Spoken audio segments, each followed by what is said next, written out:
မောင်မိုးတွေဟာအဖေဖြစ်သူအတွက်ဦးစိုးကြီးဘုံဆိုင်မှမိတော့ရက်တလုံးသွားဝယ်နေလေတယ်ရလာတဲ့ငှက်တချို့ဦးစိုးကြီးဟာရက်ဖိုးနဲ့ခြေခိုင်းလိုက်လေတယ်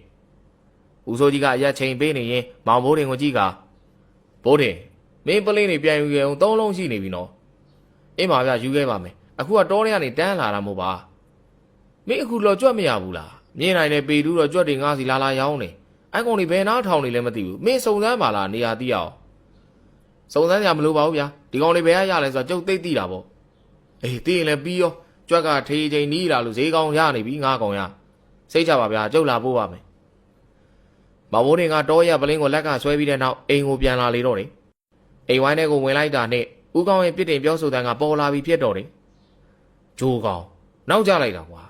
မင်းရမင်းဘယ်တိုင်းသေးသေးငါဂီးမဆိုင်ဘူးငါအရက်လေးတော့အချိန်မှလာပူစမ်းပါကွာကြားလိုက်ကောကျွန်တော်လည်းမြင်မြင်လာတာပဲဗျာမင်းမြင်မြင်လာရင်ဒီလောက်နောက်ကြမလားမိုးတောင်ချုပ်တော့ပေးတဲ့အရက်ငါးကောင်တွေအမဲဖော်လို့အမဲသားရင်လာပို့တာတယ်တွားယူစမ်းသွားမဘိုးတင်ဒီမြေသို့သောစကားမှပြန်မပြောတော့ပဲဖခင်ဖြစ်သူအရှိတို့အရက်ပလင်းကိုချပေးလိုက်ပြီးအိမ်မော်ကိုတက်သွားကမိဖို့ကြောင့်မှပကံလုံးတစ်လုံးနဲ့ထည့်ထားသောအမဲသားဟင်းများကိုပကံတစ်ချက်တည်းကော်ထည့်ပြီးတော့သွားပို့လိုက်လေတော့တယ်